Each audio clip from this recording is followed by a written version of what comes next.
Bom, queria deixar claro, né, em nome de todos nós aqui, que a Revista Oeste e esse programa, e nós todos, tá, nas diferentes plataformas que usamos e veículos, nós sempre nos declaramos contra qualquer tipo de violência. Né? Sempre, sempre.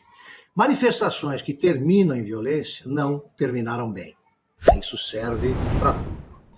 Então, eu acho que, diante do que houve, nós vamos discutir tópico por tópico, né, o tudo que houve em Brasília e em outros lugares do Brasil. Mas eu, no primeiro comentário, queria deixar claro o seguinte: nós sempre apoiamos manifestações pacíficas e sempre foram pacíficas. Por isso, nós achamos que tudo deve ser investigado e os responsáveis devem ser punidos. Tudo mesmo. Até porque o que foi depredado, o que foi destruído, é patrimônio nosso. Nós pagamos pela existência deles e nós pagaremos pela reconstrução. Agora, deve ser investigado tudo.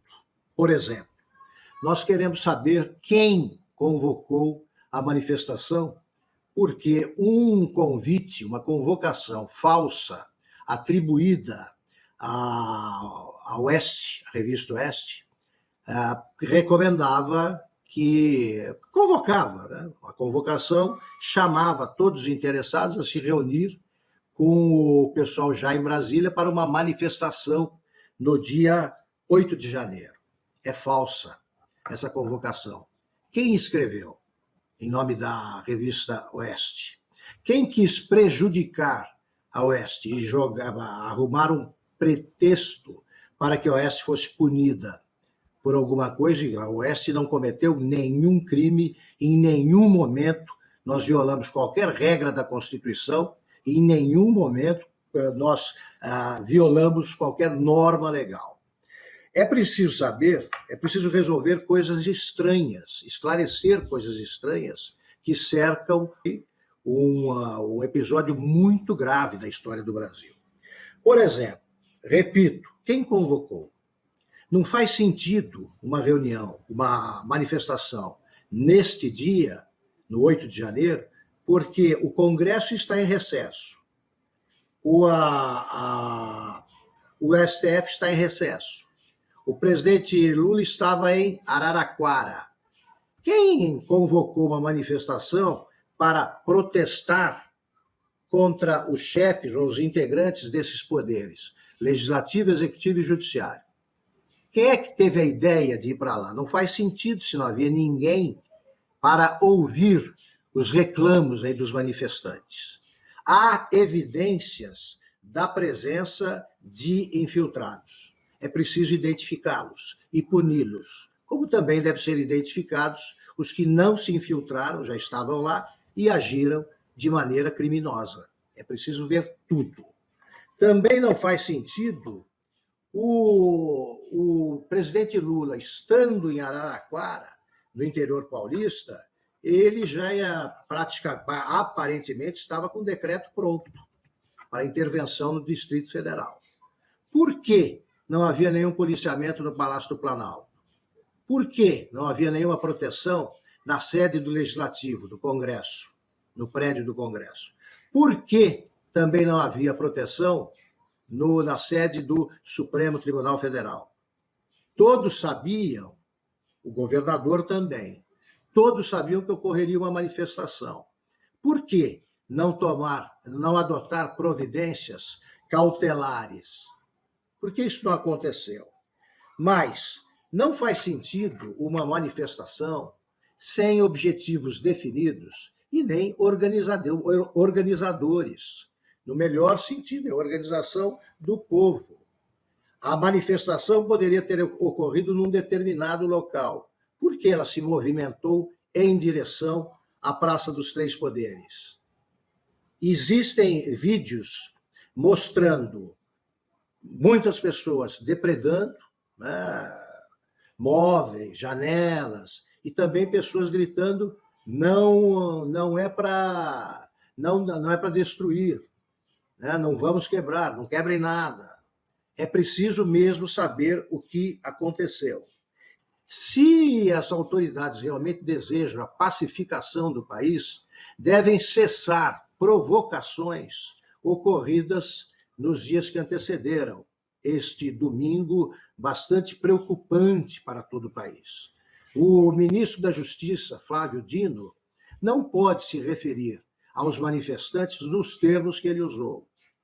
Também estava pronta a papelada, né, a papelada eletrônica que determinou o afastamento de um secretário, a punição de outros, etc., etc.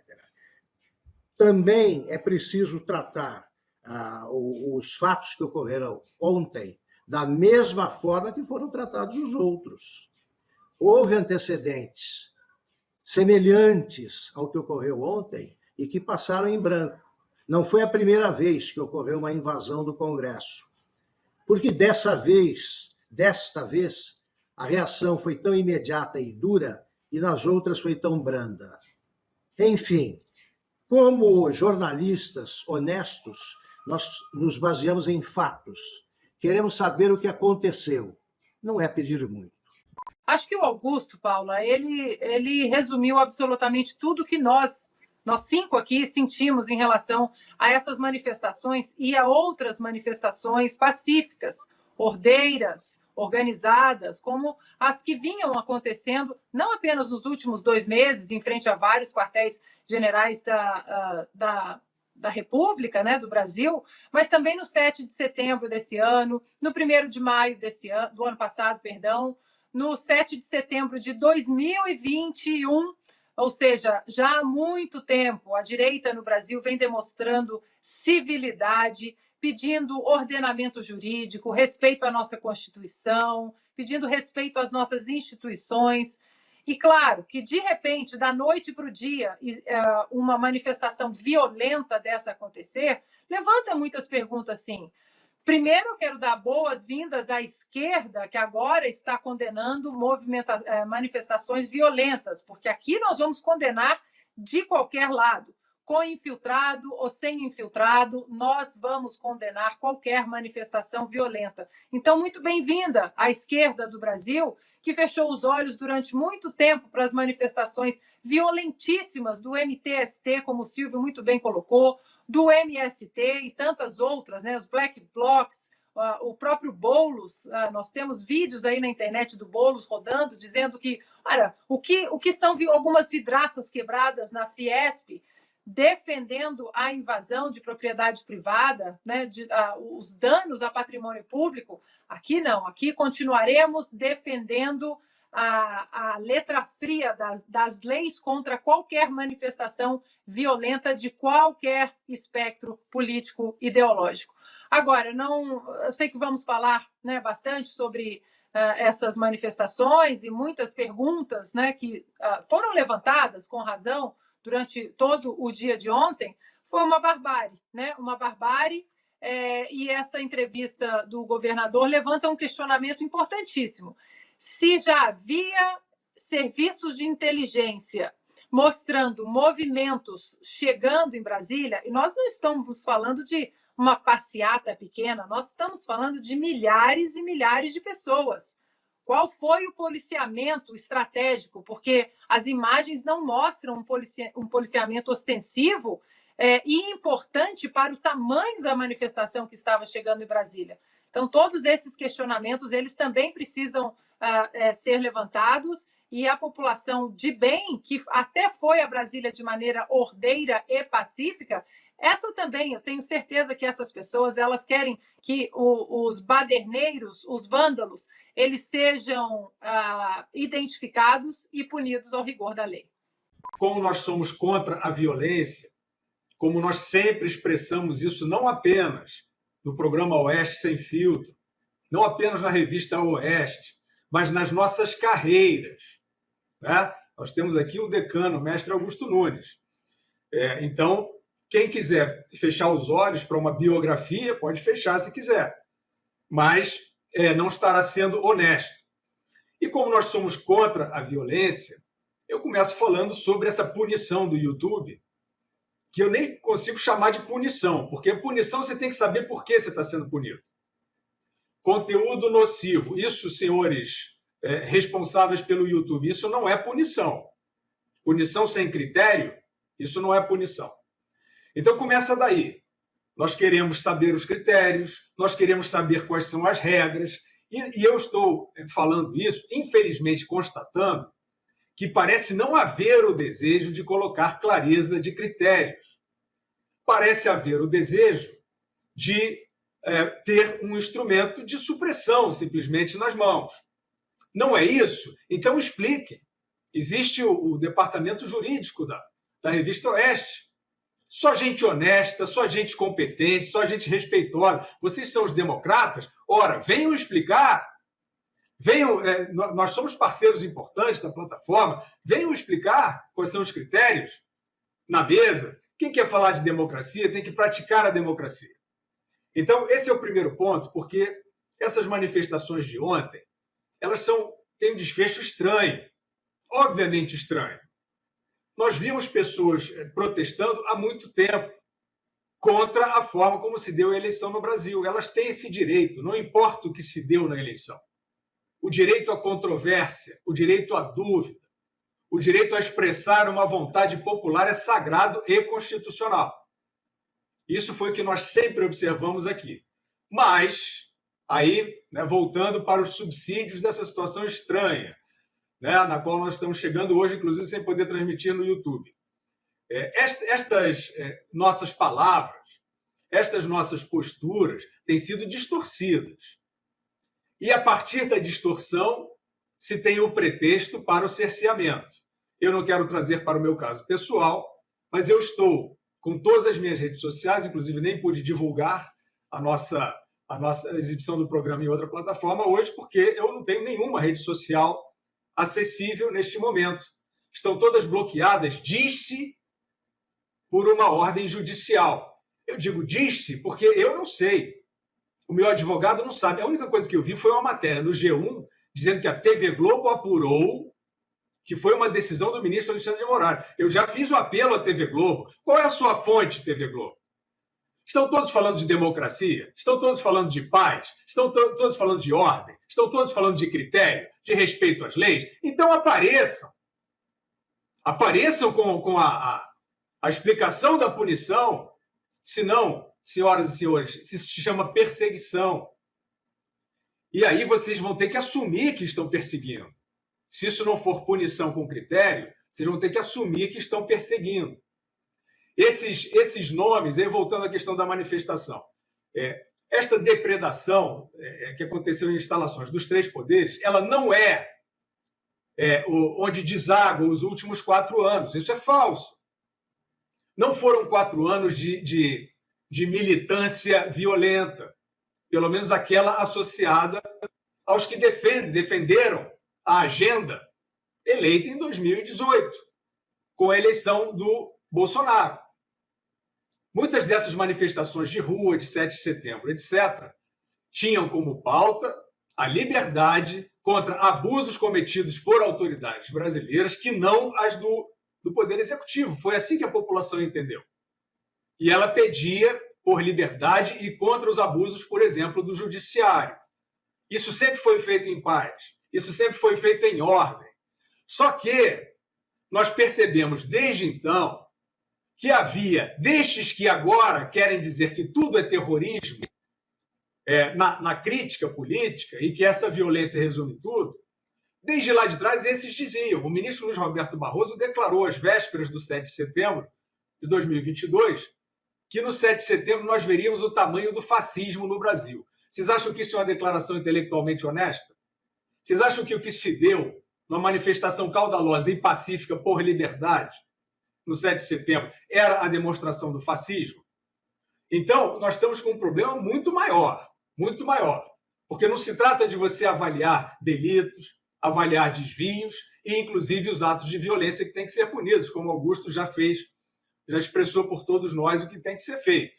A gente não transige com pancada aqui, só que a gente está sob pancada. Até que mostrem os critérios para esse tipo de cerceamento. Eu, por exemplo, tive uma matéria no Globo alguns dias antes desse bloqueio, que eu não sei ainda que bloqueio é, usando adjetivos levianos sobre a minha pessoa, enfiados numa matéria sobre rifa de manifestações nos quartéis. Isso não é honesto, isso não é democrático. Então, é claro, o Globo me conhece muito bem, conhece a minha obra, conhece a minha crítica a vários governos, conhece, enfim, a minha carreira. E resolveu fazer aquele reducionismo, incitação a golpe, chamada ao tumulto. Quem é que está chamando ao tumulto? Quem é que está chamando ao tumulto? Quem diz que vai ver a cara do fascismo diante de uma população que se manifesta democraticamente? Isso seria mais, eu acho, que uma cara de chamado ao tumulto, só que o tumulto não veio, não atendeu ao chamado. E eu tenho feito, assim como todos nós aqui, tenho feito observações sobre isso. As pessoas se manifestam de forma legítima, por liberdade e contra abusos. E têm sido tratadas já com esses adjetivos. Golpistas, incitadoras de tumulto, antidemocráticas, etc. Então, é claro que a avaliação real deste 8 de janeiro em Brasília está prejudicada por essas sementes venenosas colocadas anteriormente. Né? Então é o seguinte, é inatacável o processo eleitoral. Não é questão de atacar o processo eleitoral, ele está blindado contra controvérsias. Isso não é democrático. O presidente Lula, com todo o seu passado, nós estamos chegando num ponto que não se pode discutir o passado recentíssimo do presidente Lula. Não se pode nem ter essa controvérsia, que já se chama de antidemocrático. Então, desta maneira, com esse tipo de opressão fantasiada de defesa da democracia, a população está sendo maltratada, a população está sendo cerceada. Nós aqui jamais dissemos que ela deveria reagir de forma violenta, indo às vias de fato. Jamais dissemos. O que nós dissemos sempre aqui foi o seguinte: parem de abusar, respeitem a população, porque chega um momento que a insistência no autoritarismo leva à perda do controle. O que nós nunca queremos, eu pessoalmente disse várias vezes, a perda do controle, a conflagração, é uma situação em que todos perdem. Podem ver nos arquivos aí das minhas falas. Todos perdem. Nós perdemos, todos perdemos. Então, a instituição, os representantes investidos na democracia, no Estado brasileiro, servidores, precisam fazer a sua parte. Precisam cessar as tentações autoritárias, e não é isso que nós estamos vendo. Então, evidentemente que eu fecho o comentário dizendo o seguinte: esta população está se manifestando há muito tempo, já, na verdade, há vários anos, contra abusos de forma pacífica. E, de repente, aparece um quebra-quebra com cenas flagrantes. Eu quero ver a perícia e as respostas aí, mas um carro de polícia caindo sozinho dentro de um lago. Aí ele foi empurrado. O vídeo não aparece esse empurrão. Tudo bem, eu não sei, eu não estava lá, isso tudo tem que ser periciado e investigado. Evidentemente, nós queremos a investigação de tudo. Agora, ficou estranho realmente uma explosão de violência dessa maneira. Eu não sei se partiu só dos infiltrados, a gente aqui não tem compromisso com verdade pré-estabelecida. Se quiserem demonstrar, conseguirem demonstrar que pessoas que estavam pacificamente no acampamento fizeram atos violentos, a gente lamenta. A gente lamenta e essas pessoas terão que ser processadas e punidas. Processadas e punidas. Não é punição ao arrepio da lei. Mas, fechando, de fato, é o seguinte: o país não pode transigir com esse direito que se faz na retórica, com essa tentativa de estigmatizar todo mundo, inclusive a nós aqui, como antidemocráticos. Isso não é correto. Estão todos percebendo isso. E quem percebe isso precisa se manifestar. Porque está ficando fácil, nós vamos falar ao longo do programa, está ficando fácil você dizer que é antidemocrático, que é desinformante, que é onda de ódio, milícia disso, milícia daquilo, e imputar isso às pessoas que não estão fazendo isso. Vamos chamar a clareza, vamos chamar o equilíbrio, que será melhor para todos. Todos ganharão com isso.